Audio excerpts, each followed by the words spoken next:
Hi, கருப்பு மூக்கடலை வச்சு கறி குழம்பு டேஸ்ட்டில் குக்கரில் எப்படி குழம்பு வைக்கிறதுன்னு பார்க்கலாம்.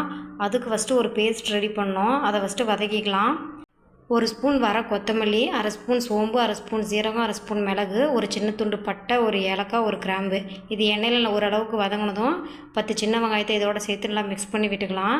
வெங்காயத்தோட ஒரு கொத்து கருவேப்பிலையும் சேர்த்து நல்லா வதக்கி விட்டுக்கலாம். வெங்காயம் நல்லா வதங்கினதும் ஒரு பெரிய பழுத்து தக்காளியை இதோட சேர்த்து நல்லா வதக்கி விட்டுக்கலாம். தக்காளி நல்லா வதங்கி வரணும். தக்காளி நல்லா வதங்கி வந்ததும் 2 ஸ்பூன் துருவின தேங்காய் இதோட சேர்த்து நல்லா மிக்ஸ் பண்ணி விட்டுக்கலாம்.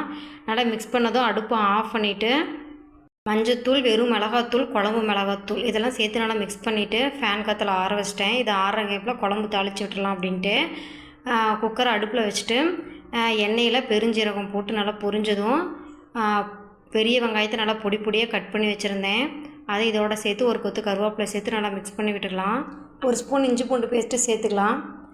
நான் என்கிட்ட ஒரு சின்ன கேரட் இருந்துச்சு, அதை பொடி பொடியாக கட் பண்ணி இதோட சேர்த்துட்டு ஊற வச்ச மூக்கடலை இதோட சேர்த்து நல்லா கிளறி விட்டுக்கலாம். அந்த நான்வெஜ் டேஸ்ட் கொடுக்குறதுக்கு நான் சிக்கன் மசாலா தான் சேர்த்துருக்கேன். சிக்கன் மசாலா இல்லை மட்டன் மசாலா கூட சேர்த்துக்கலாம். மசாலா சேர்த்து நல்லா மிக்ஸ் பண்ணி விட்டுட்டு அரைச்சி வச்ச அந்த பேஸ்ட்டை இதோட சேர்த்துட்டு நம்ம குழம்புக்கு தேவையான அளவு தண்ணி ஊற்றிக்கலாம். கிரேவியாக வேணாலும் கொஞ்சம் கம்மியாக சேர்த்துக்கலாம். நான் ஓரளவுக்கு ரொம்ப குழம்பா இல்லாமல் ஓரளவுக்கு கிரேவியாக இருக்கிற மாதிரி தண்ணி சேர்த்துட்டு ஒரு கொதி வந்ததும் குக்கர் விசில் போட்டு 3லேருந்து 4 விசில் விட்டு எடுத்துக்கலாம். கருப்பு மூக்கடலையை வச்சு இந்த மாதிரி ஒரு தடவை ட்ரை பண்ணி பாருங்கள். டேஸ்ட்டு சூப்பராக இருக்கும். இந்த வீடியோ உங்களுக்கு பிடிச்சதுன்னா மறக்காமல் சப்ஸ்கிரைப் பண்ணி லைக் பண்ணி கமெண்ட் பண்ணுங்கள். தேங்க்யூ ஃபார் வாட்சிங்.